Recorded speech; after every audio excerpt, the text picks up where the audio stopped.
지난 2주 동안은 거룩하신 하나님을 대하는 올바른 태도로서 이 경배와 찬양에 대한 내용을 살펴봤습니다. 오늘은 거룩하신 하나님을 대하는 또 다른 올바른 태도로서 순종, 말씀과 순종인데, 말씀은 하나님이 하시는 거고 이제 우리는 순종에 대해서 살펴볼 것이고, 그 다음에 거룩하신 하나님을 대하는 잘못된 태도들이 있습니다. 일단 제가 회방이라고 하는 것으로 제목을 잡았지만, 꾸짖는 것, 회방하는 것, 부르짖는 것, 이런 것들이 나오는데 이 내용들을 살펴보도록 하겠습니다. 이제 오늘 설교, 이제 거룩에 대한 설교 31번째 시간인데, 일단 거룩하신 하나님이라고 하는 주제는 이제 여기서 기본적인 내용들이 끝나고요. 아직도 이 거룩이 들어가는 구절들이 한 150개 조금 못되게 남아 있습니다. 원래 이 부분은 제가 분류를 하면서 이 거룩하신 하나님 안에 이제 속하는 또 다른 작은 주제들로 이 거룩하신 하나님과 그의 백성, 거룩하신 하나님이 그의 백성에게 거룩을 요구하신다 하는 그런 주제로 잡았고, 그 안에 다시 이제 4가지 내용으로 이 거룩하신 하나님이 그 백성에게 거룩하심을 요구하시는데 하나님 편에서 말씀하시는 내용들, 그 다음에 사람 편에서 이야기하는 내용, 그리고 사람들이 이스라엘 역사 속에서 그것을 그런 하나님의 요구에 대해서 실패하거나 남용하는 그런 일들이 있고, 최종적으로 하나님께서 그 거룩을 회복시키신다, 이렇게 4가지 내용으로 분류를 했습니다. 근데 이 내용들은 우리가 지금까지 했던 것들은 거룩한 시간, 거룩한 장소 이렇게 하고, 또 그 안에서 다시 안식일, 절기 이런 식으로 이제 구분을 했는데, 이 구절들은 그렇게 구분하기가 너무 어려워요. 내용들이 너무 이렇게 복잡하게 다양하게 나와 있어서. 그래서 그냥 이 부분들을 다룰 때는 그냥 우리 성경에 나오는 책 순서대로 적당하게 몇 구절이 됐든지 적당하게 묶어서 그냥 살펴봐야 되겠다라는 생각을 하고 있는데, 그런데 몇 주 전부터 제가 좀 새로운 고민을 하고 있는데, 이 하나님, 거룩하신 하나님과 그의 백성의 거룩이라고 하는 이 주제로 들어가기 전에 좀 다른 내용들을 좀 한번 다루고, 시간이 조금 흐른 후에 다시 이 거룩의 주제로 돌아오는 것도 괜찮지 않을까 하는 생각을 하고 있어요. 아직 결론을 내리지 못했어요.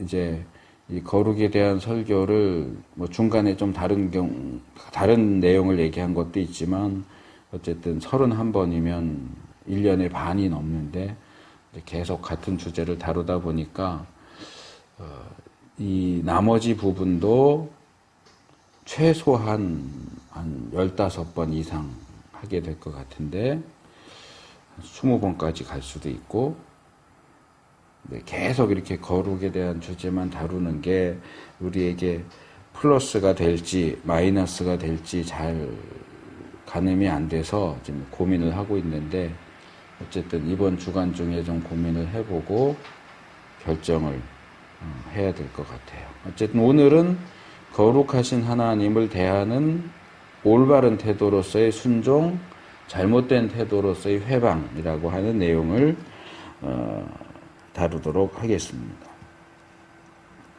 자, 이 거룩하신 하나님을 대하는 올바른 태도 2번째는 제가 이제 말씀과 순종 이렇게 했는데, 이 3개의 구절입니다. 신약에 나오는 2개의 구절, 누가복음 1장 70절, 이것은 주께서 예로부터 거룩한 선지자의 입으로 말씀하신 바와 같이 이렇게 돼 있고, 사도행전 3장 21절 하나님이 영원 전부터 거룩한 선지자의 입을 의탁하여 말씀하신 바 만유를 회복하실 때까지는 하늘이 마땅히 그를 받아두리라 하는 요 말씀.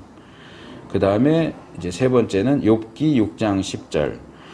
그러할지라도 내가 오히려 위로를 받고 무정한 고통 가운데서도 기뻐할 것은 내가 거룩하신 이의 말씀을 거역지 아니하였음이니라 하는 이렇게 세 개의 구절이 해당됩니다. 이 신약의 두 구절은 하나님께서 거룩한 선지자를 통해서 그들의 입을 통해서 말씀하셨다고 하는 다소 단순한 내용을 다루고 있고, 이 욥기 6장의 이 구절은 욥이 자신에 대해서 나는 거룩하신 분의 말씀을 어긴 적이 없다, 순종했다라고 고백하는 내용입니다. 앞에 두 구절은 이제 상황은 다르지만 기본적인 표현은 같습니다. 하나님께서 거룩한 선지자의 입을 통해서 말씀하셨다 하는 겁니다. 이 누가복음 1장 70절은 세례 요한의 아버지인 제사장 사가랴가 예언하는 내용입니다. 누가복음 1장 67절부터 79절까지의 본문인데, 이 67절에 보면 사가랴가 입을 열어서 예언했다 이렇게 이야기합니다. 이 사가랴는 하나님께서 옛날로부터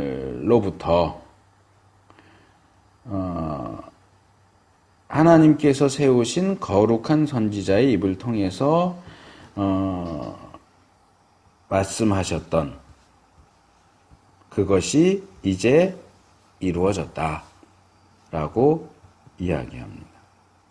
그 구체적인 내용은 이 70절 앞에 나오는 68절과 69절에 나와 있습니다. 찬송하리로다 주 이스라엘의 하나님이여 그 백성을 돌아보사 속량하시며 우리를 위하여 구원의 뿔을 그 종 다윗의 집에 일으키셨으니 이렇게 얘기했습니다.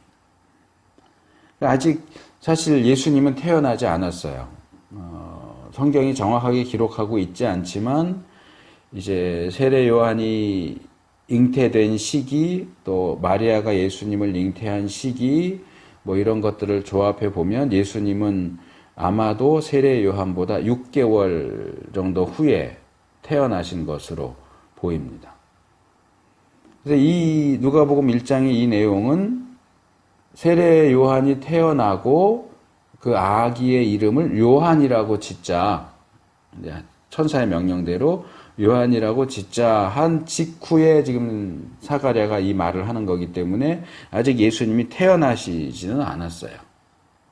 또 아직 예수님이 어느 가문에서 누구에 의해서 엄마가 누구고 이런 것들도 전혀 알려진 것이 없지만 이 사가랴는 자기의 아들인 이 세례 요한의 탄생을 보면서 그러니까 이 찬송은 세례 요한의 탄생을 이야기하는 게 아니고 메시아의 탄생을 이야기해요. 그러니까 메시아에 대한 하나님의 약속이 이루어질 것이다. 물론 여기는 일으키셨으니, 그래서 제가 원본을 찾아보니까 과거형으로 되어 있어요. 일으키셨다. 근데 아직 실제로는 이루어진 건 아니고 이제 6개월 후에 이루어지겠죠. 이제 이것은 그냥 하는 표현법일 수도 있고, 이제 구약의 선지자들은 하나님이 약속하신 것이 확실히 이루어진다라고 한 확신 속에서 예언적 과거형이라고 하는 특별한 문법적 형태를 사용하는데, 이제 뭐 6개월 또는 1년 후에 이루어질 일이면은 우리가 보통 말할 때 이제 1년 후에 그렇게 될 거야 라고 미래형으로 써야 되는데, 선지자들은 종종 1년 후의 일인데 이미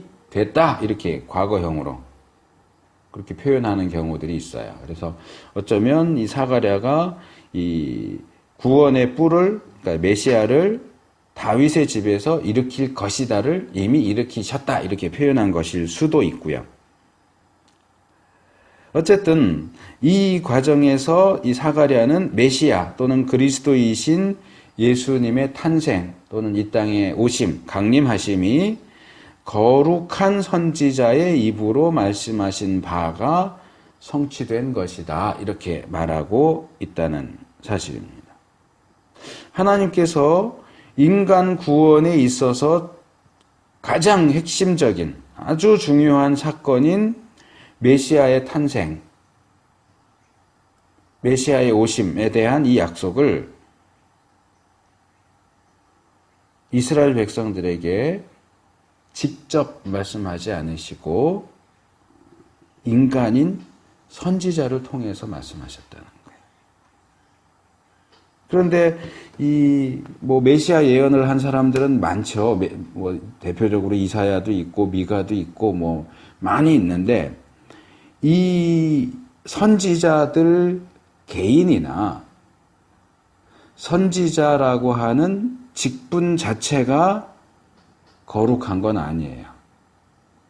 이걸 돌려서 말하자면 그 사람들이 거룩하기 때문에 하나님이 그들을 선지자로 삼았다. 이 거룩한 선지자라는 표현만 놓고 볼 때 그 선지자가 거룩해서 또는 그 선지자 직분이 거룩해서 그 사람들을 선지자로 세웠다, 선택했다 그런 얘기가 아니고 그들이 하나님의 말씀을 받아서 전한다.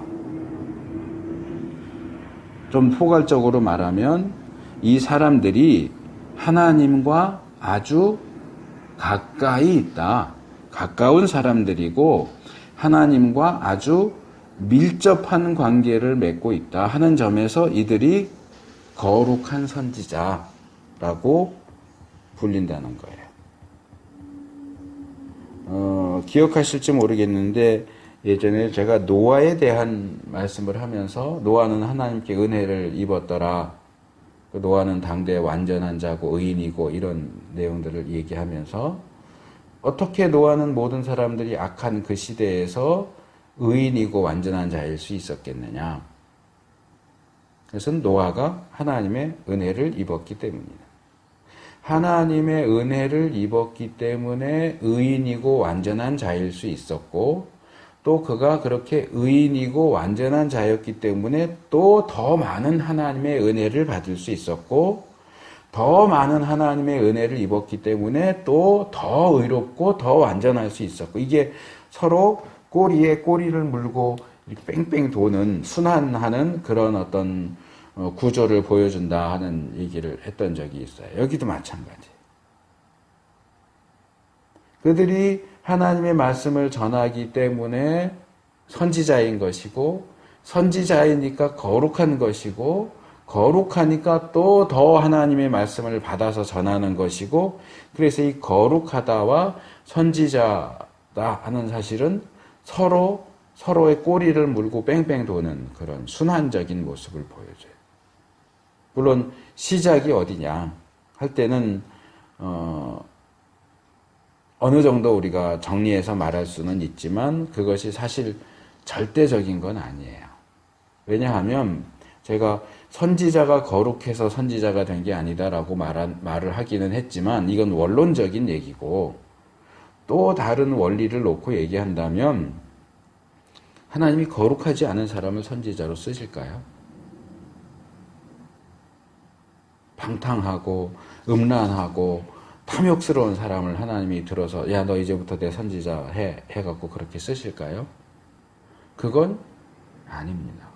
물론 특별한 예외적인 케이스가 있기는 해요. 예를 들면 민수기에 나오는 발람 같은 사람을 하나님이 선지자로 쓰죠. 민수기 연구에 있어서 발람 이야기는 굉장히 많은 관심을 갖는 또 중요한 역할입니다. 그래서 발람이 과연 선지자냐 아니냐 그런 이제 논란까지도 있지만 사실 하나님이 발람의 입을 통해서 몇 번에 걸쳐서 이스라엘에 대해서 말씀을 하신 것은 맞아요. 하지만 발람이 하나님의 선지자냐? 그렇진 않아요. 원래 발람은 무당이에요. 박수무당, 남자무당. 하나님만 섬긴 것도 아니고 이신, 저신, 잡신 다 그냥 다 섬기는 무당인데 상황에 따라서 하나님이 발람의 입을 통해서 말씀을 하셨죠. 그가 하나님의 말씀을 전했다는 측면에서는 선지자일 수 있겠지만 그 사람은 참 하나님의 선지자라고 말할 수는 없어요. 그럼 발람이 참 선지자가 아니라면 그 입으로 한 말씀도 거짓 예언이냐? 그렇지는 않아요. 그러니까 하나님이 나귀의 입을 열어서도 말하게 하신 것처럼 그런 무당의 입을 열어서도 하나님의 뜻을 전하실 수도 있지만 그것은 예외적인 상황이고 하나님이 거룩하신 하나님이 그 거룩하신 말씀을 전하는데 사용하는 도구로서의 선지자는 또한 거룩한 사람이어야 한다는 것이 원론적인 얘기입니다. 근데 하나님 보실 때 100% 거룩한 사람은 없죠. 그러니까 이 거룩함과 하나님의 말씀을 받아서 전한다 하는 이 두 가지는 사실은 닭이 먼저냐 달걀이 먼저냐 뭐 그런 얘기하고도 비슷한 거예요. 어느 것 하나도 절대적이라고 말할 수는 없어요. 구원이 먼저냐 믿음이 먼저냐, 믿어서 구원을 받았느냐 구원을 받았기 때문에 믿는 거냐. 답이 확실하긴 하죠. 하나님 편에서 보면 구원 받았기 때문에 믿는 거죠. 근데 인간 편에서 볼 때는 믿기 때문에 구원을 받는 거죠. 그러니까 둘 다 맞기도 하고 어느 한쪽 입장을 취하면 둘 다 틀릴 수도 있고 뭐 그런데 저는 둘 다 맞는 쪽으로 얘기를 하고 싶고요. 이 거룩한 선지자도 마찬가지입니다. 이 직분을 맡은 사람은 거룩하다고 할 수 있고요. 또 거룩하지 않은 사람은 이 직분을 맡을 수가 없고요. 이 두 가지를 같이 생각하면 좋겠다 하는 겁니다. 그 다음에 사도행전 3장 21절은 베드로가 성전 미문에 앉아있는 그 안전뱅이를 일으키잖아요. 유명한 사건이죠. 은과 금은 내게 없거니와 나사렛 예수 이름으로 알아노니 일어나 걸어라. 안전뱅이가 일어나서 걸으니까 사람들이 깜짝 놀라서 그 성전에 있는 또는 성전에 오는 사람들이 다 몰려 들어왔어요. 그리고 야 신기하다. 어떻게 안전뱅이를 일으키냐. 그럴 때 베드로가 그들을 향해서 설교를 하죠. 짧지 않은 설교를 하는데 그 설교 가운데 내가 한 게 아니고 나사렛 예수의 이름으로 이 능력이 행해졌다. 그러면서 예수님을 전하죠. 복음을 전하면서 예수님의 죽음과 부활과 승천과 재림과 같은 그런 내용들을 전반적으로 이야기를 합니다. 그 가운데서 이제 이 3장 21절은 그 바로 앞에서 죽으심과 부활을 얘기했고 그 다음에 이제 승천을 딱 집어서 말하진 않지만 승천과 재림을 이야기하는 가운데 하나님이 영원 전부터 거룩한 선지자의 입을 의탁하여 말씀하신 바 만유를 회복하실 때까지 그 부활 승천하신 예수님을 하늘에 받아두실 것이다. 재림하실 때까지 예수님은 하늘에 계신다 하는 얘기를 하고 있는데 제가 이 부분을 이렇게 보면서 잠깐 착각을 했어요. 하나님이 영원 전부터 거룩한 선지자의 입을 의탁하여 말씀하신 바가 무엇이냐? 예수님이 하늘에 계실 것이다. 그거냐? 막 찾아봤더니 예수님이 승천하시고 하늘에 계신다라고 하는 내용은 구약에 예언된 내용이 아니에요. 뭐지? 하고 계속 이 구절을 보다 보니까 선지자의 입을 의탁하여 말씀하신 바는 예수님이 하늘에 계실 것이다. 그걸 얘기하는 게 아니고 만유를 회복하실 때까지. 요거야. 만유의 회복에 대한 예언의 말씀. 그러니까 만유의 회복이라고 하는 것은 다시 말하면 인간 구원의 완성. 바울이 로마서 8장 19절에서 23절 여기서 얘기하는, 이제 요약해서 말하자면 하나님의 아들들의 구속, 그리고 그들의 구원의 완성을 통해서 피조물들까지도 썩어짐의 종노릇한 데서 해방돼서 영광의 자유에 이르는 것. 그러니까 구원의 완성이죠. 모든 만유, 존재하는 모든 것이 범죄와 타락 이전의 상태로 회복되는 것. 그래서 간단하게 말하면 구원의 완성. 그러니까 구원이 완성될 때까지 예수님은 승천해서 하늘에 하나님 보좌 우편에 앉아 계시다가 이제 최종 마침표를 찍기 위해서 재림하신다.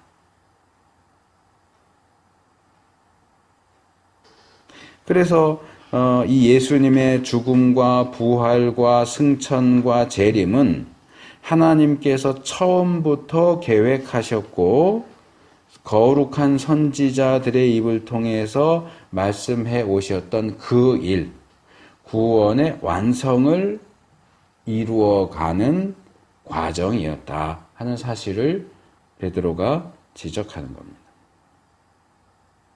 근데 이제 거룩한 선지자에 대해서는 조금 전에 제가 누가복음 말씀 1장 말씀에서 말씀을 드렸기 때문에 이 거룩하다 선지자 여기에 대해서 더 말할 거는 없고요. 여기서는 이런 놀랍고 거대한 하나님의 구원 계획에 있어서 이 거룩한 선지자들이 증인으로 사용되었다 하는 점을 좀 주목해서 보려고 해요.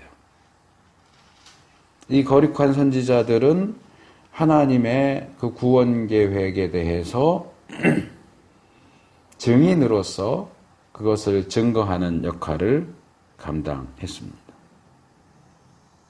그리고 뭐 선지자들뿐만이 아니라 성경에 나오는 뭐 사도들도 그렇고 이 하나님의 구원 계획은 이미 구약과 신약에 나오는 하나님의 종들을 통해서 다 밝혀졌어요. 더 이상 밝힐 게 없어요. 물론 뭐 구체적으로 세세한 것까지 하나님이 다 말씀하시지는 않았지만 하나님이 보실 때에 내 백성이 알아야 할 구원의 완성에 대한 내용들은 알아야 할 만큼은 다 알려줬다는 거예요. 구약과 신약에. 그렇기 때문에 우리 시대에 자기가 무슨 선지자인 것처럼 사도인 것처럼 이미 완결된 하나님의 계시에 무언가를 덧붙이려고 하는 자들은 아주 잘못하는 거예요. 하나님이 이 정도면 충분하다 그러고 요한계시록에서 끝 했는데 아니요, 하나님 그걸로 충분하지 않아요. 제가 더 연구해서 더 덧붙일게요. 앞으로 무슨 일이 일어날지, 어떤 시간표로 진행이 될 것인지, 뭐 세계 정부가 어떻게 될 것이고 가상화폐가 어떻게 될 거고 666이 어떻게 될 건지 내가 더 좀 덧붙여야 되겠어요. 그래서 책 쓰고 강연하고 다니는 사람들은 아주 잘못하는 거예요. 하나님이 끝냈잖아요. 요한계시록까지 해서 앞으로 구원이 완성되기까지 이런 일들이 일어날 거야. 이 정도면 너희들이 충분히 알면 돼. 이 정도만 알면 돼. 했는데 하나님 그거 아니에요. 그거 부족해요. 더 필요해요. 내가 더 찾을 거예요. 교회에 내가 더 많은 내용들을 얘기해 줘야 되겠어요. 하나님 얘기하지 않았지만 나는 얘기를 해야 되겠어요. 그건 뭐냐 하면 요한계시록 마지막 장, 뭐 가장 마지막 절은 아니지만 거의 끝에 있는 계시록 22장 18절 말씀. 내가 이 책의 예언의 말씀을 듣는 각 인에게, 각 사람에게 증거하노니 만일 누구든지 이것들 외에 더하면 하나님이 이 책에 기록된 재앙들을 그에게 더하실 것이요.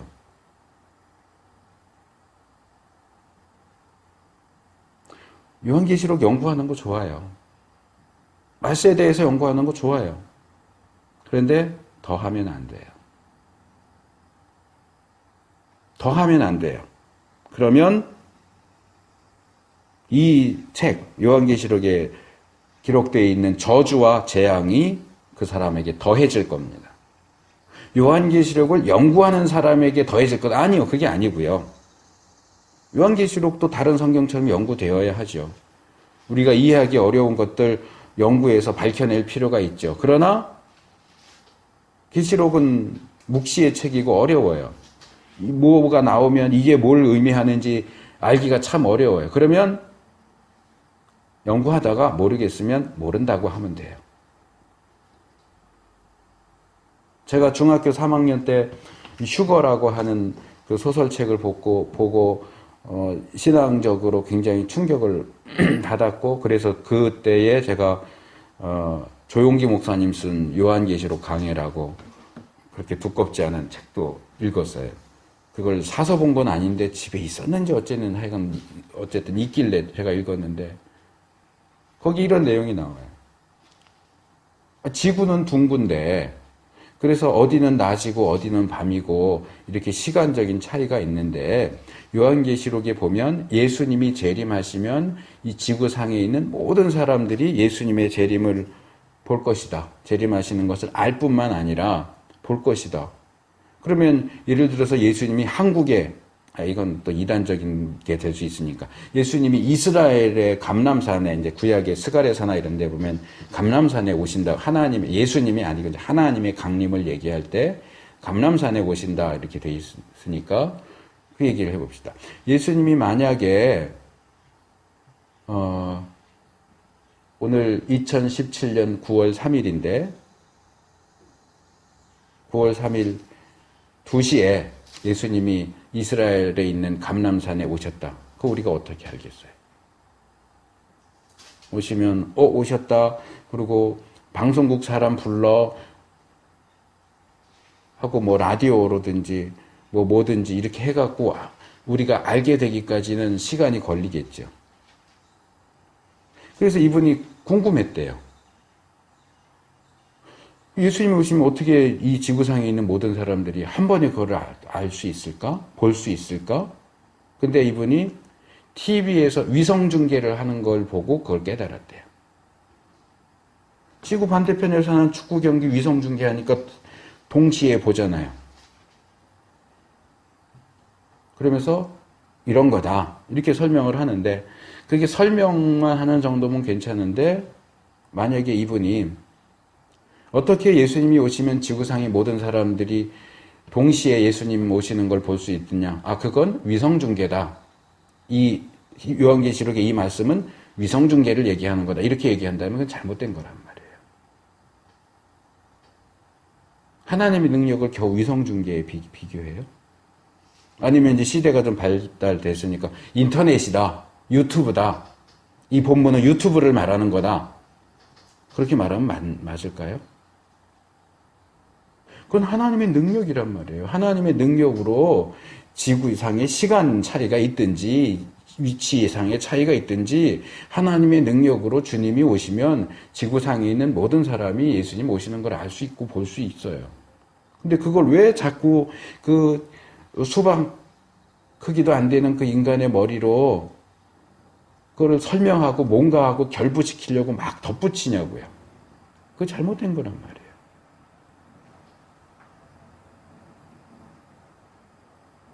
또 하나님이 PD 수준밖에 안 돼요? 위성중계 정도 하는 수준으로밖에 못 하시겠어요? 그때는 제가 중학교 3학년이니까 뭐 그럴 수 있겠다 하고 읽었는데 이제 다시 생각을 해보면 참 되게 유치하게 쉽게는 해놨는데 되게 유치하게, 또 어떤 면에서는 조금 위험할 정도로 너무 단순하게 설명을 해놨다 하는 생각이 드는데, 그래서 우리 장로교가 정말 굉장히 중요하게 생각하고 따르는 칼빈도 요한계시록 주석을 안 썼어요. 그건 풀기 어렵고 시대에 따라서 잘못 풀기 쉽기 때문에 요한계시록은 내가 주석 안 쓴다. 안 썼어요. 근데 요즘 요한계시록 전문가가 너무 많아요. 말세 전문가가 너무 많아요. 성경이 나오지 않는 거 붙여가지고 그게 진실이고 사실인 것처럼 마치 그게 하나님 말씀인 것처럼 믿고 따르는 사람들이 너무 많아요. 아니요, 그러면 안 돼요. 우리가 할 일은 이 구원, 하나님의 구원 계획에 대한 하나님의 뜻에 무언가를 더 덧붙이고 무언가를 더 밝혀내는 것이 아니라 이미 계시된 그 말씀을 올바르게 이해하고 그것을 전파하는 거예요. 보다 많은 사람들이 듣도록. 그래서 한 사람이라도 더 하나님께 돌아올 수 있도록 전파하는 일이 우리에게 맡겨진 일이지, 거기에 덧붙이는 게 우리의 일이 아니에요.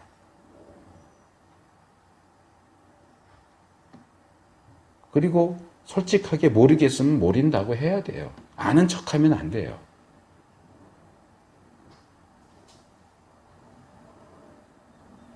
이건 제가 고등학교 3학년 때인데 예정에 대한 게 이해가 안 됐어요. 동의가 안 됐어요. 그래서 그때 전도사님한테 박형용 저작전집 구원론 책도 막 빌려서 보고 고등학교 3학년인데, 근데 그 책을 보고 제가 막 실망했어요. 그 당시에. 왜냐하면 예정에 대한 부분을 막 뭐 이렇게 저렇게 막 설명을 하더니 이분이 그 책에서 결론으로 그래. 모른다 그랬었는데. 아니 무슨 신학 박사가 그걸 설명을 해줘야지 이렇게 무책임하게 결론적으로 모른다 그러면 어떡해. 그래서 그 당시에는 뭐 이분 뭐 이러냐 그랬는데, 제가 신학을 하고 이렇게 예정에 대한 것을 제가 대학교 3학년 때 이제 어느 정도 이제 나름대로 정리를 했는데, 그러면서는 그분 말이 맞다. 예정은 우리가 설명할 수 있는 영역이 아니에요. 삼위일체도 그렇고요. 양성론, 예수님 한 분 안에 신성과 인성이 어떻게 같이 존재하느냐, 이것도 그렇고요. 하나님의 주권과 인간의 자유의지가 어떻게 조화되는가, 이런 것도 그렇고, 이것은 신학 박사가 아니라 박박 박사도 이건 설명이 안 돼요. 성경에도 설명이 안 나와 있어요. 그냥 그렇다, 그런 게 있다, 이 정도만 얘기하고 있지, 이게 어떻게 그렇게 되는지를 설명을 하지 않고 있어요. 하나님이 설명 안 하는데 우리가 어떻게 알겠어요? 그러니까 이런 거는 신학 박사를 몇 개를 갖고 있는 사람도 모르는 건 모른다라고 말하는 게 솔직하고 정직한 거예요. 근데 자꾸 자기는 안다고 그래요. 하나님이 밝히지 않은 걸 자기가 안다고 그래요. 왜 구약에서 점치고 이렇게 하는 걸 금지하는지 알아요? 하나님만 미래를 알 수 있는데 하나님이 감추고 계신 것을 하나님이 알려주셔서 아는 것 외에 점을 치거나 뭐를 하거나 이러면서 그걸 내가 하나님이 알려주시 않은 것도 찾아내겠다, 알아내겠다. 그게 점장이들의 기본적인 입장이거든요. 그건 인간에게 허락된 게 아니에요. 하나님이 알려주신 만큼만 알게 돼 있어요. 그것도 하나님은 그것을 하나님의 종에게만 알려주시죠. 아모스서에 있는 것처럼. 그런데 하나님의 종도 아닌 무당이, 점치는 사람이 하나님이 정해주신 방법도 아닌 마술과 뭐 그런 주술을 사용해서 하나님의 비밀을 엿보려고 한다. 죽여라.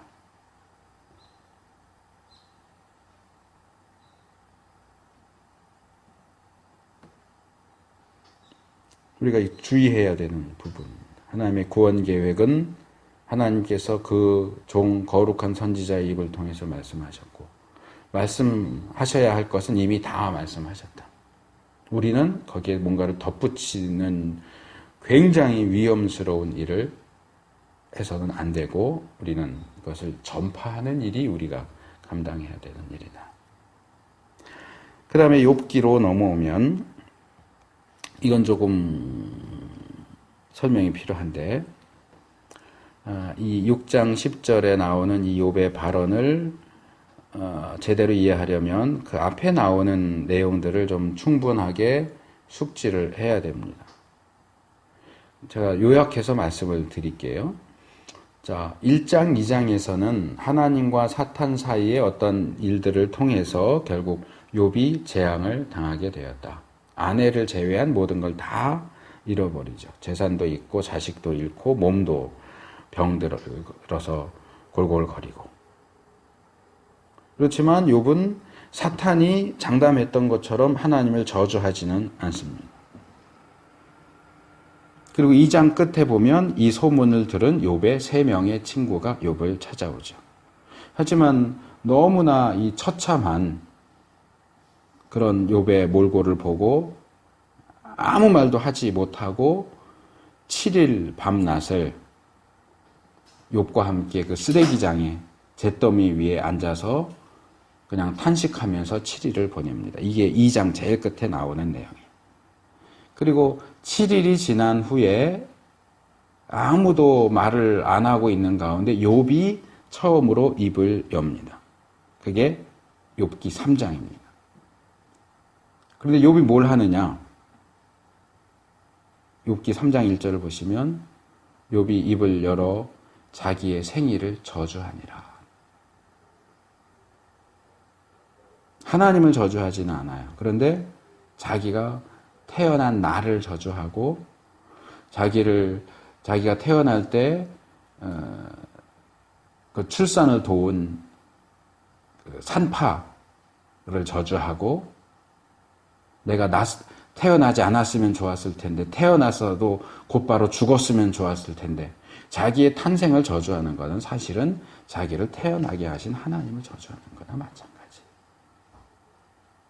우리한테는 굉장히 생소한 욥의 모습이죠. 왜냐하면 우리는 욥기를 1장, 2장하고 마지막 42장인가 그거밖에 안 보거든요.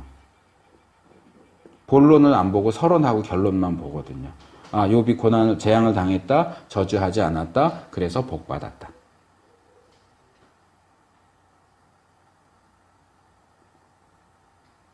(3장) 전체가 다 그 얘기예요. 내가 차라리 태어나지 말았어야 되는데. 내가 태어난 그날 왜 햇빛은 반짝반짝했을까? 왜 별빛이 반짝반짝했을까? 어두워졌어야 되는데. 내가 왜 태어나서 이 세상을 봤을까? 그냥 태어나자마자 죽었어야 되는데. 이러면서 욥이 자기 태어난 것을 저주하고 이렇게 하니까 이 욥을 동정하던 세 친구들이 욥의 편을 들 수가 없는 거예요. 야, 이거 욥 안 되겠는데? 그래서 돌아가면서 욥을 비난하고 책망하기 시작하는데 첫 번째 주자로 나타난 사람이 그 세 친구들 중에서 아마도 가장 나이가 많은 대만 사람 엘리바스라는 사람. 이 대만은 에돔 지역에 있는 도시고요. 고대에는 지혜로 유명한 도시예요. 예를 들자면 우리나라 같은 경우 대전이죠. 대전 대덕구 거기가 아마 이제 대학 또 이렇게 학술 연구 단지가 있잖아요. 그러니까 대전 그러면 학문의 도시 이렇게 하는 것처럼 고대에서 대만은 지혜의 도시예요. 그러니까 그 지혜의 도시 출신이고 나이도 많으니까 지혜로운 사람인 거죠. 이 엘리바스가 태도를 바꿔서 그러니까 욥이 태도를 바꿨으니까 자기도 거기에 맞춰서 태도를 바꾼 거죠. 그러면서 욥이 지금 이런 재앙을 당한 것은 너한테 뭔가 문제가 있어서 그런 거야. 하나님이 아무 죄도 없는 사람을 벌 주겠냐? 잘못했으니까 벌을 주시지. 그러니까 너가 지금 벌 받는 거 보니까 너가 무슨 죄를 지은 게 맞아. 그게 4장, 5장이에요. 엘리바스의 발언이 4장, 3장이 욥의 발언이고 자기 생일을 저주하는 내용이고 4장, 5장이 엘리바스의 욥에 대한 책망. 그러니까 요약하면 이거예요. 네가 무슨 죄를 졌으니까 이런 재앙을 당하는 거야. 회개해. 이거 회개해. 그리고 이제 6장으로 넘어가면 욥이 엘리바스의 그 책망에 대해서 답변하는 거죠. 그거를 다른 친구들도 결국 다 비슷한 얘기고 욥의 대답도 계속 한결같은데 개괄적으로 요약해서 말한다면 이거죠. 내가 아무 죄도 짓지 받지 않는 그런 전적으로 무죄한 자는 아니다. 나도 부족한 자이고 나도 죄인인 것은 인정한다. 그러나 적어도 이런 재앙을 받을 만한 죄를 지은 적은 없다. 내가 지금 받고 있는 이 재앙은 내 죄에 대한 대가, 처벌이 아니다. 나도 내가 왜 이 재앙을 받는지 알고 싶다. 이 욥의 입장이에요. 이제 이 욥기 6장 10절 본문으로 이제 초점을 좀 좁혀서 보면 이 부분은 이제 사실 8절부터 봐야 돼요. 8절, 9절, 10절 이렇게 같이 보면 욥이 지금 굉장히 세게 말을 하고 있어요. 극단적으로 말을 해요. 욥은 확신을 가지고 있어요. 내가 지금 받은 이 재앙은 내가 무슨 죄를 졌기 때문에 받는 건 아니야. 그런데 왜 받는지를 모르겠어요. 그러니까 하나님이 알려주셨으면 좋겠는데 하나님이 알려주시질 않아요. 그러니까 하나님께서 나를 이렇게 이유도 알 수 없는 재앙 가운데 살 수도 죽을 수도 없게 이렇게 놔두시느니 차라리 나를 죽이셨으면 좋겠다. 8절 9절을 보면 하나님이 나의 구하는 것을 얻게 하시며 나의 사모하는 것 주시기를 내가 원하나니 이는 곧 나를 멸하시기를 기뻐하사 그 손을 들어 나를 끊으실 것이라. 멸한다, 끊는다가 나오죠. 이게 다 죽이라는 거예요. 하나님 나 이제는 원하는 거 하나밖에 없어요. 그냥 나 죽이세요, 이 말이에요. 다 죽이세요. 이유도 알 수 없는 재앙 가운데 자녀들 다 잃고 재산 다 잃고 아내도 그러고 병 걸려서 이게 죽을 수도 살 수도 없는 이런 상황인데 이런 상황에서 하나님 내가 하나님께 바라는 거 하나 있습니다. 나 죽이세요. 그리고 이제 10절로 넘어오면 이게 이렇게 시작되잖아요. 그러할지라도 이 그러할지라도가 뭐예요? 하나님이 나를 죽이신다고 할지라도 내가 오히려 위로를 받고 무정한 고통, 그러니까 그 죽음의 고통 가운데서도 기뻐할 것은 하나님 차라리 나 죽이시고요. 나 죽이시면 감사합니다. 고맙죠. 그거 내가 죽는다는 사실에 오히려 위로를 받고 기뻐하면서 죽을 수 있습니다. 왜? 내가 거룩한 이의 말씀을 거역지 아니하였습니다. 하나님 나는 떳떳하거든요. 나는 당당하거든요. 이 재앙 받을 만한 죄 지은 적 없거든요. 근데도 이렇게 나를 괴롭히시느니 차라리 날 죽이십시오.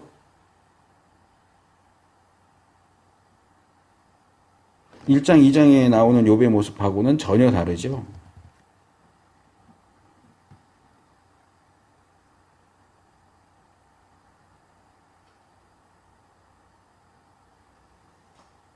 욥은 지금 자기가 차라리 떳떳하게 죽겠다고 얘기하고 있어요. 나는 무죄합니다. 이 무죄합니다라는 얘기가 내가 거룩하신 이의 말씀을 거역지 아니하였음이니라라는 표현으로 제시되는 거예요. 그렇다고 해서 욥이 나는 전혀 죄 안 짓는 사람이야. 그 얘기를 하는 게 아니에요. 욥기를 쭉 읽어가다 보면 욥도 인정해요. 나도 죄 짓는 거 있다. 완벽한 사람 아니다. 얘기해요. 그러나 적어도 이 재앙의 원인이 나의 죄는 아니다. 그러니까 지금 받고 있는 이 재앙이 욥이 범한 죄 또는 욥의 자식들이 범한 죄 뭐 이런 것들에 대한 형벌이라는 엘리바스와 다른 친구들의 그 발언에 동의할 수 없다는 거죠. 자, 이 정도로 욥기 얘기는 이 정도 하고 여기서 우리가 좀 교훈받을 것만 잠깐 말씀을 드릴게요. 자, 여기서 욥이 하나님을 거룩하신 이라고 부르고 있죠. 이건 정말 우리가 주목해야 할 필요가 있는 내용입니다. 왜냐하면 욥기는 구약의 어느 책보다도 가장 오래된 책이에요. 창세기가 세상 창조에 대한 이야기로부터 시작되기 때문에 시간으로 치면 그게 가장 오래됐다고 말할 수 있겠지만 우리가 흔히 부르듯이 모세오경, 이 창세기도 모세가 썼어요. 그러니까 내용은 세상 창조에 대한 얘기지만 책이 기록된 시기는 모세 시대로 한참 뒤로 와야 된다고요. 그런데 뭐 확실하진 않지만 학자들의 연구에 의하면 이 욥이 언제 살았냐? 욥이 살던 시대가 어디냐? 욥이 살던 지역이 어디냐? 이렇게 할 때 시대는 아브라함에서 모세 중간입니다. 아브라함 시대와 모세 시대의 중간 어디쯤에 있을 것이다. 그러니까 아브라함부터 모세 그러면 400년 정도 차이가 나는데 그 사이 어딘가가 모세가 살던 시대다. 왜냐하면 욥기에는 아무리 봐도 번제밖에 제사가 하나밖에 안 나와요. 모세 이후라면 번제, 뭐 속죄제 뭐 이런 것도 드려야 되는데 욥은 번제밖에는 드리지 않아요. 그리고 모세 시대 이후면 제사를 제사장이 드려야 되는데 욥이 제사를 드리죠. 가장이 드려요. 근데 이건 아브라함 때도 아브라함이 그렇게 했고 이런 식으로 가장이 제사장이 없으니까 따로. 그래서 그런 여러 가지 점들을 볼 때 적어도 모세보다는 이전 사람이다. 그리고 장소도 욥기 1장에 보면 우스 땅에 욥이라는 사람이 살았다. 이제 우스. 이것도 확실하진 않지만 이제 대충 학자들이 얘기하는 걸 정리해 보면 이 우스 땅은 아까 대만 땅과 마찬가지로 에돔 지역에 있는 곳이에요. 에돔 지역에 우스라는 땅이 있었어요.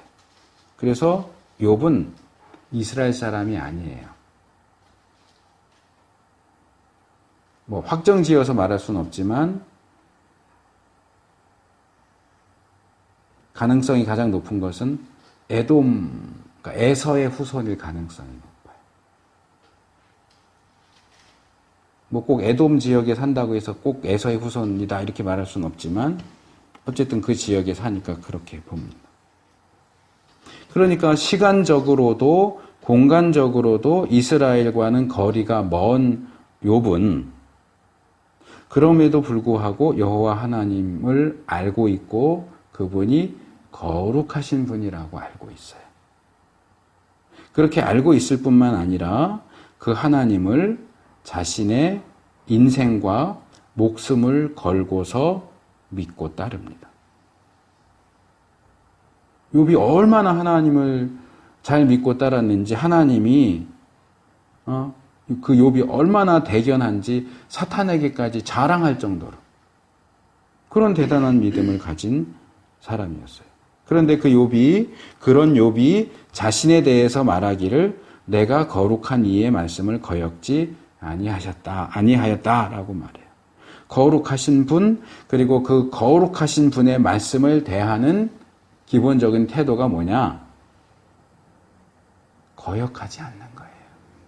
순종하는 거예요. 우리는 우리가 믿는 하나님을 정말로 거룩하신 분으로 알고 있습니까? 우리가 가지고 있고 보고 있는 이 성경이 그 거룩하신 분의 말씀이라고 인정합니까? 그러면 우리는 그 거룩하신 분과 그 거룩하신 분의 말씀을 어떻게 대하고 있습니까? 순종합니까? 거역합니까? 욥이 했던 것처럼 내가 죽을지라도 하나님의 말씀을 거역하지 않았다. 거역하지 않을 것이다. 라고 소리쳐서 외칠 수 있습니까?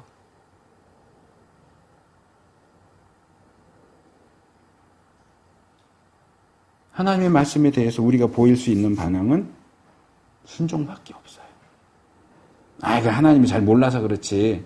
목사님이 잘 몰라서 그렇지. 우리가 사는 세상은 그렇지 않아요. 그렇게 말씀대로 살면 다 굶어 죽어야 돼요. 선택하십시오. 하나님의 말씀에 거역지 않기 위해서 말씀대로 살다가 굶어 죽을 것을 선택할 것인지 나는 내 목숨을 연명해야 되니까 하나님의 말씀일지라도 그대로 할 수 없다고 하나님의 말씀을 거역하든지. 둘 중에 하나 선택을 하십시오.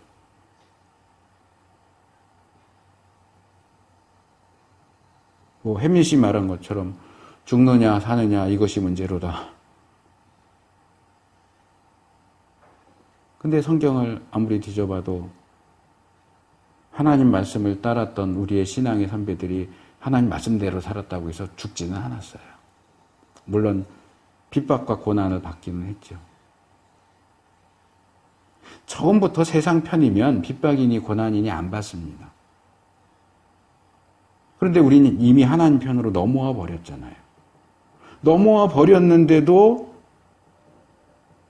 살겠다고, 세상 사람들에게 핍박받지 않겠다고 하나님의 백성다운 사고방식, 행동방식이 아니라 하나님 모르는 사람들과 똑같이 생각하고 행동한다면 그게 무슨 하나님 믿는 사람이에요.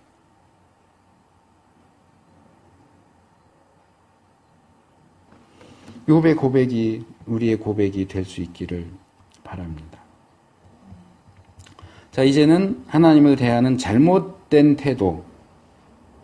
제가 그냥 회방 이렇게 했지만 여러 가지 내용들이 나옵니다. 여기는 두 개의 구절인데요. 열왕기하 19장 22절 우리가 아까 읽었던 구절이고요. 그 다음에 다시 욥기로 와서 욥기 5장 1절 이 두 개의 구절을 통해서 하나님을 대하는 잘못된 태도에 대해서 말씀을 드리도록 하겠습니다. 자, 열왕기하 19장 22절의 내용을 이해하기 위해서는 이거는 욥기보다도 더 길게 배경을 말씀을 드려야 돼요. 내가 누구를 꾸짖었으며 회방하였느냐, 누구를 향하여 소리를 높였으며 눈을 높이 떴느냐, 이스라엘의 거룩한 자에게 그리하였도다. 자, 이 부분은 열왕기하 18장, 우리 본문은 19장이잖아요. 18장에서 시작된 아수르의 유다 침략, 침공에 대한 내용을 살펴봐야 됩니다. 히스기야 4년에, 히스기야가 왕이 된 지 4년째 되는 해에 아수르 왕인 살만에셀이라고 하는 사람이 북이스라엘로 쳐들어왔습니다. 수도인 사마리아를 3년간 포위했고 3년 포위 후에 북이스라엘을 멸망시켰습니다. 18장 9절과 10절. 북이스라엘이 멸망한 해가 히스기야 6년입니다. 그 다음에 히스기야 14년, 그러니까 8년이 더 지나서 그 후로 8년이 지난 후에 히스기야 14년에 새롭게 아수르의 왕이 된, 그러니까 북이스라엘은 아수르의 왕 살만에셀이 멸망시켰고요. 그게 히스기야 6년이고 히스기야 14년에는 이제 유다, 북이스라엘 멸망했으니까 유다를 공격해 왔는데 이때 아수르의 왕은 산헤립이라는 사람입니다. 산헤립이 유다로 쳐들어왔습니다. 18장 13절. 히스기야가 무조건 항복하면서 성전과 왕궁 곳간 창고에 있는 은을 다 꺼내서 주고 심지어는 성전 문에 입힌 금, 궁궐 기둥들에 입힌 금 이런 거 다 뜯어가지고 조공으로 바쳤어요. 18장 14절에서 16절. 그럼에도 불구하고 산헤립은 결국은 예루살렘을 포위합니다. 그러니까 예루살렘을 포위했다는 얘기는 예루살렘을 제외한 유다의 모든 도시들이 지금 다 아수르 군대, 산헤립의 군대에 의해서 정복됐다는 얘기예요. 이제 예루살렘만 무너지면 8년 전에 북이스라엘이 했던 것처럼 유다가 멸망하게 되는 상황이죠. 그런 상황에서 이 아수르의 장군들 가운데 하나인 랍사게라고 하는 사람을 보내서 항복을 요구합니다. 이 과정에서 랍사게는 이제 18장 19절부터 나오는 내용들인데요. 너희가 지금 애굽이 도와줄 거라고 생각하거나 또는 히스기야가 말하는 것처럼 여호와를 의뢰하면 망하지 않는다거나 이런 생각을 가지고 우리 아수르 군대를 대항한다고 할지라도 소용이 없다. 너희는 지금 군사도 몇 명 안 되잖아. 우리 아수르가 말을 우리 같이 전쟁하자. 우리가 너희들한테 말 2,000피를 줄게. 적군인데도 우리가 말을 2,000피를 너희들한테 줘도 너희 군대가 2,000마리 말을 탈 만큼 2,000명도 안 되잖아, 군사가. 2,000명도 안 되는 군사를 가지고 뭘 우리랑 싸우겠다고 그래? 그러면서 19장 25절에 보면 우리가 예루살렘을 멸망시키러 온 것은 여호와 하나님의 뜻이야. 너희가 믿는 하나님이 니네 멸망시키라 그래서 온 거지 우리가 괜히 온 게 아니야. 그렇게 하나님의 이름을 빙자해서 얘기합니다. 그런데 이어지는 내용을 보면 그렇다고 해서 랍사게가 하나님을 믿느냐? 그런 건 아니에요. 그냥 순전히 거짓말이에요. 이 유다 사람들 마음을 흔들려고 얘기도 했다가 저 얘기도 했다가 그러는 거예요. 그러면서 29절 30절 보면 이 여호와를 의뢰하라고 하는 히스기야의 말에 속지 마라. 그 말을 듣지 말아라. 아수르에 항복해야 잘 먹고 잘 산다. 그리고 최종적으로 우리 아수르가 그 당시 제일 강대국이거든요. 여러 나라들을 정복했지만 그 나라 사람들이 믿던 신들 가운데서 어느 신 하나도 아수르 왕의 손에서 그 나라를 구원한 신이 없었다. 여호와도 마찬가지다. 니들이 믿는 여호와 하나님이 아수르 왕의 손에서 너희들을 구원해 줄 거라고 생각할지 모르지만 여호와도 다른 나라 신들처럼 너희를 구원할 수가 없어. 너희가 믿는 여호와 하나님이 아수르 왕보다 약해.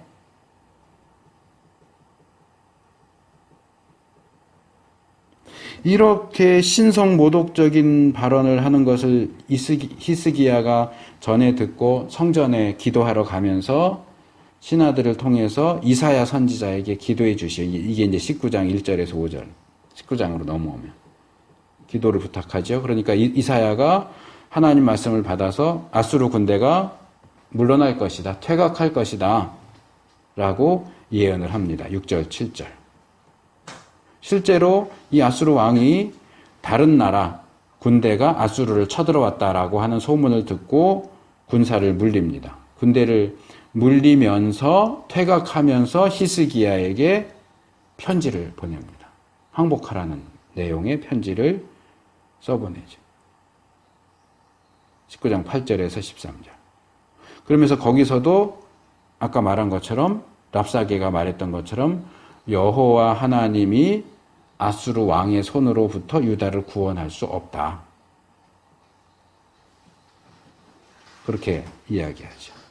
그래서 히스기야는 사네립이 보낸 이 편지를 들고 성전에 들어가서 하나님 앞에, 그러니까 뭐 왕이라고 해도 성소까지 못 들어가니까 아마 그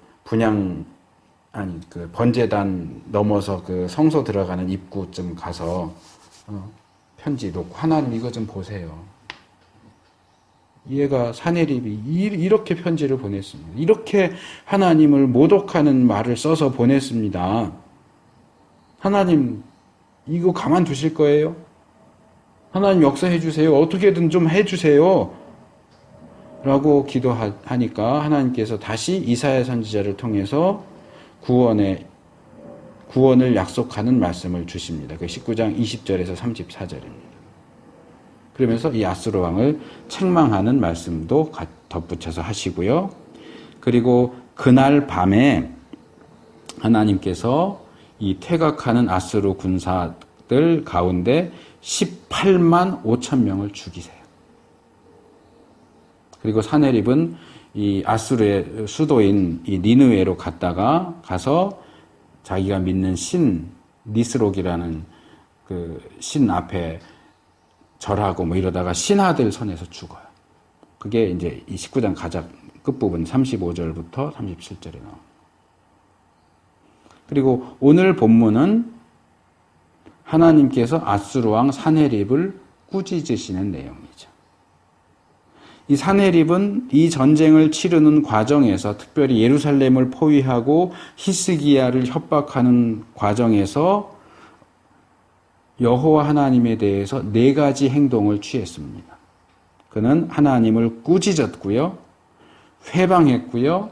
하나님을 향해 소리를 높였고 눈을 높이 떴습니다. 네 가지 행동.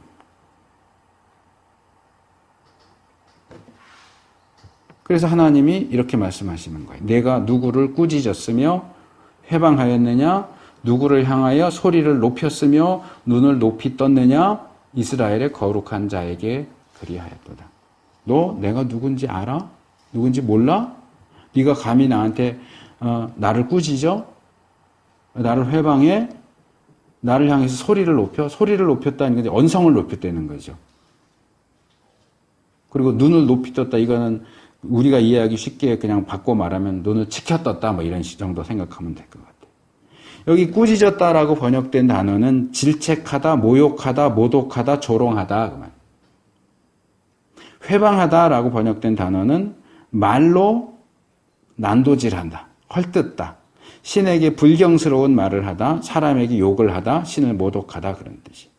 그러니까 산헤립은 이 과정에서 마치 자신이 하나님보다 더 높은 자리에 있는 것처럼 하나님을 깔아뭉개고 모욕하고 조롱하고 모독했어요. 그런 걸 하면서 하나님을 향해서 언성을 높여서 큰 소리 치고 눈을 치켜뜨고 불경스럽게 눈을 치켜뜨고 그런 태도를 취했어요. 그런데 과연 여호와 하나님이 이 인간인 산헤립이 그런 식으로 대해도 되는, 그렇게 할 수 있는 그런 존재입니까? 아니죠. 그분은 인간이 아니에요. 신이에요. 그리고 이스라엘의 거룩한 자시죠. 누구도 그분을 함부로 대하거나 함부로 말할 수 없는 존재예요. 그가 그런 하나님께 그런 행동과 그런 태도를 취한 결과가 뭐예요? 그의 군사들 가운데 다수가 죽고 결국 그 자신도 죽는 거예요. 그런데 이스라엘과 관련된 역사 속에서 이런 일이 한두 번 반복된 것도 아닌데 여전히 산헤립과 같은 사람들이 계속해서 나와요. 심지어는 이스라엘 안에서도 여호와 하나님께 불경스러운 언행을 하다가 죽어 넘어가는 사람들이 한둘이 아니에요. 우리는 어때요? 예수님을 믿었다는 것만으로, 그래서 구원의 확신을 가지고 있다는 것만으로 하나님을 불경하게 대하고 하나님에 대해 불경하게 말할지라도 문제가 없을 거라고 생각하십니까? 이 부분은 제가 몇 번 전에 설교하면서 말씀을 드렸죠.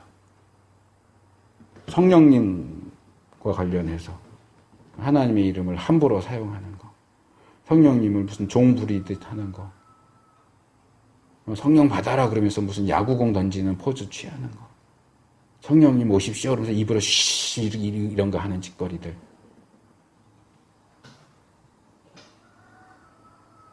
찬양팀에서 전능하신 하나님 잘못 쳐서 전능하신 하나님 이렇게 친 걸 웃기다고 다 보고 웃으라고 인터넷에 올리는 그런 행위. 그러고도 자기가 목사고 그러고도 자기가 그리스도인이에요. 하나님에 대한 두려움이 없어요. 이스라엘의 거룩하신 자에 대해서 하나님을 조롱하고 놀려먹고 깔아뭉개고 끌어내리고 하면서도 아무런 문제가 없대요.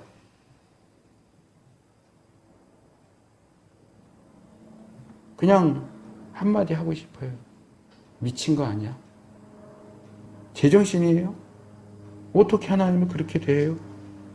이 산헤립하고 뭐가 달라요?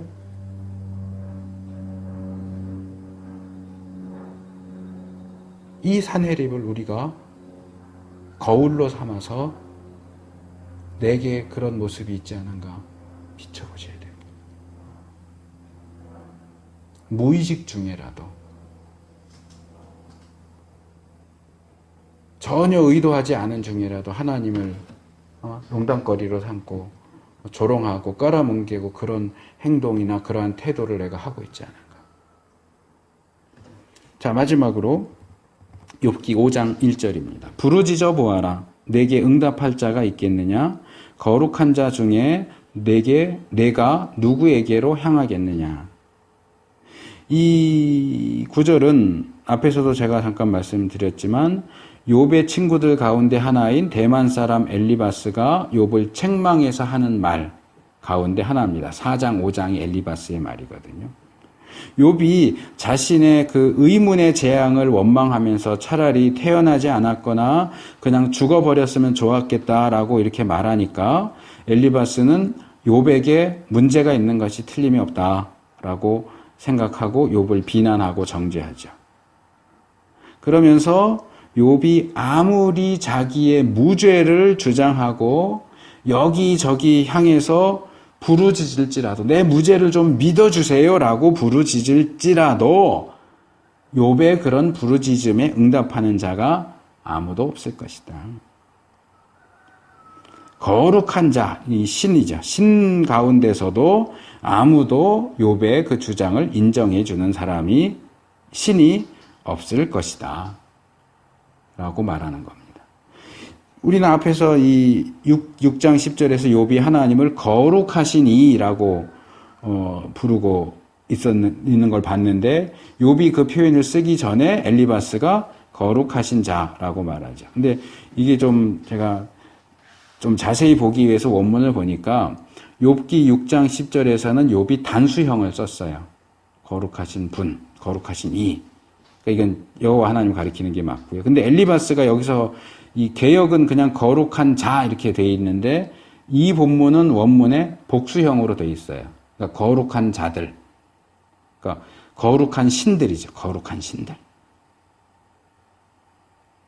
엘리바스가 이렇게 말하는 것에는 두 가지 해석이 가능합니다. 첫째는 그 당시에는 다 일반적으로 다신론이니까 신이 여럿이 있다고 생각을 하니까 그 당시에 일반적으로 알려져 있는 여러 신들을 가리키는 표현을 쓴 것일 수 있고, 둘째로는 구약에서 종종 나오지만 그 당시 사람들은 일반적으로 신들이 여럿이 있다고 생각을 하기 때문에 거기에 이제 표현을 맞춰서 신들 이렇게 말하지만 자기 자신은 여호와 하나님만이 유일한 신이라고 이제 인정을 하고 있는 경우죠. 엘리바스는 후자의 경우인 것 같아요. 근데 이제 그냥 일반적으로 쓰는 표현을 가져다 쓰다 보니까 이제 거룩한 자들, 거룩한 신들 뭐 이렇게 얘기를 하는 것 같고요. 욥은 그러나 단수형을 써서 정확하게 여호와 하나님을 거룩하신 분 이렇게 이야기를 하죠.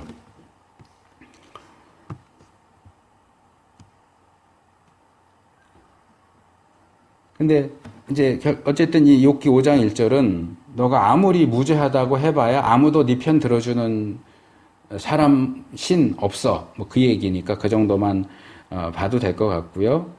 여기서는 지금 우리가 이 구절을 하나님을 거룩하신 하나님을 대하는 잘못된 태도라는 주제로 보는 거잖아요. 그러니까 그쪽으로 조금만 하나만 더 말씀드리고 설교를 맺으려고 합니다.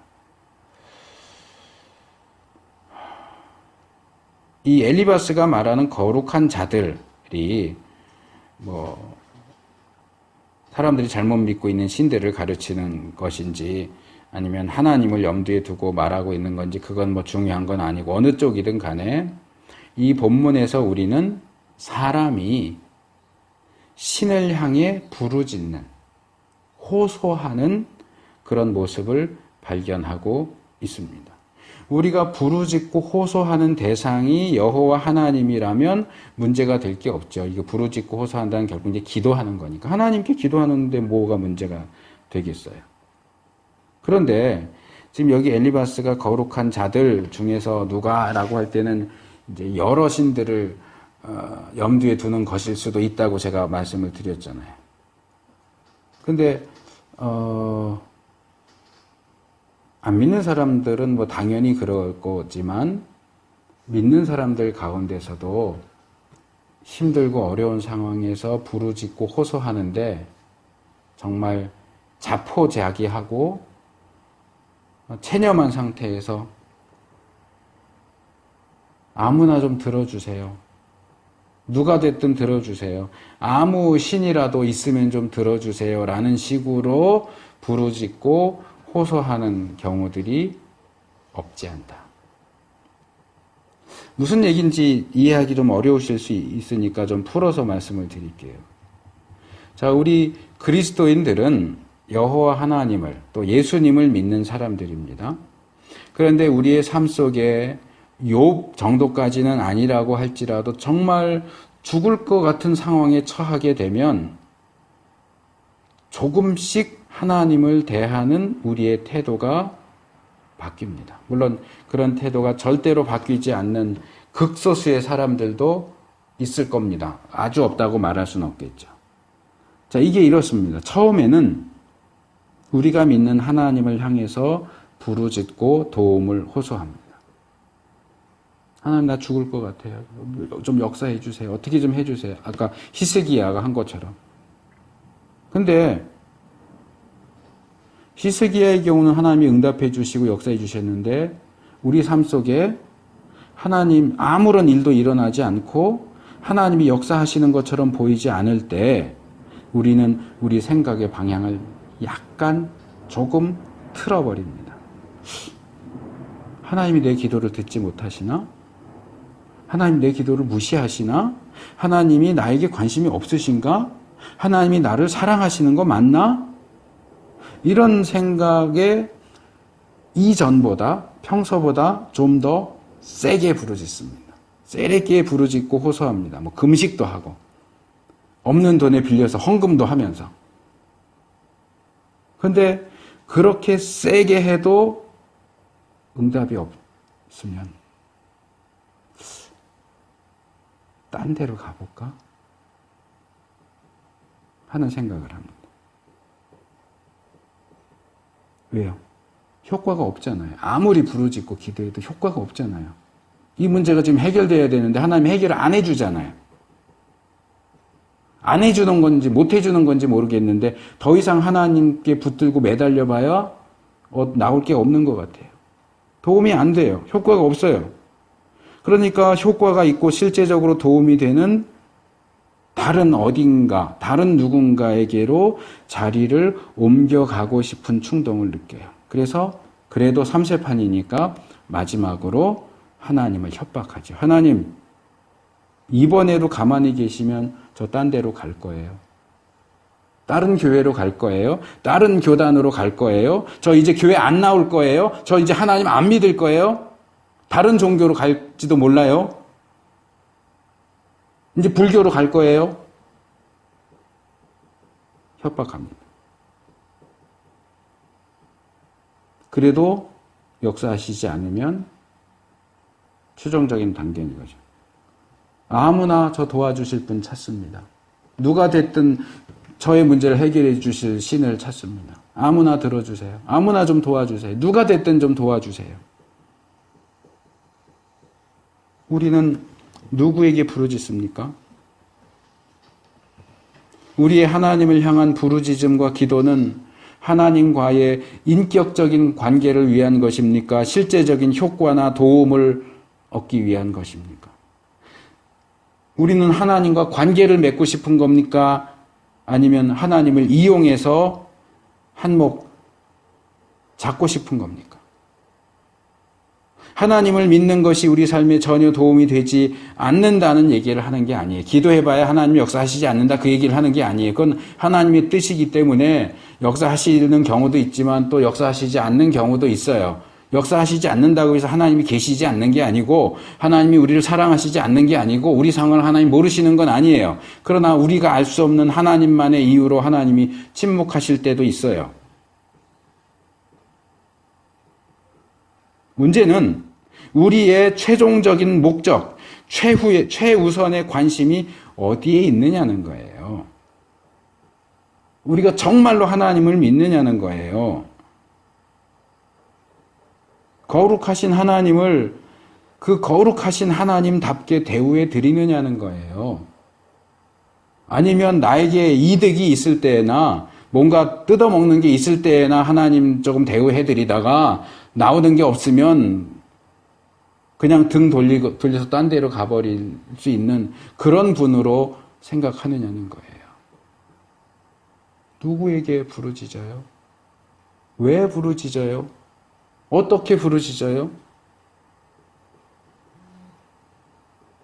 기도는 분명히 신앙적인 행위임에도 불구하고 그 부르짖는다는 행위가 하나님을 대하는 잘못된 태도가 될 수 있어요.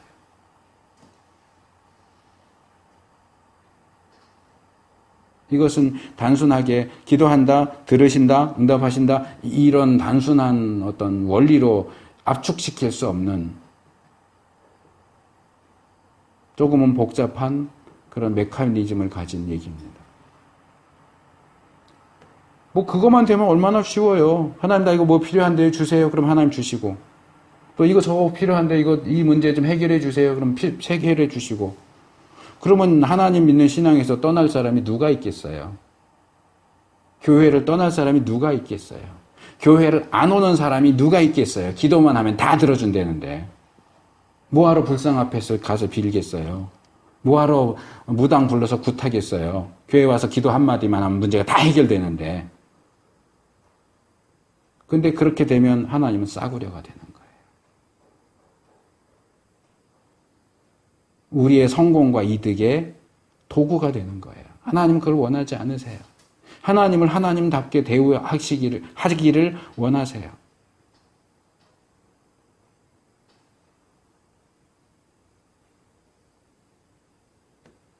우리가 거룩하신 하나님을 믿는 자로서 거룩하신 하나님을 거룩하신 분으로 대우할 수 있기를 바랍니다.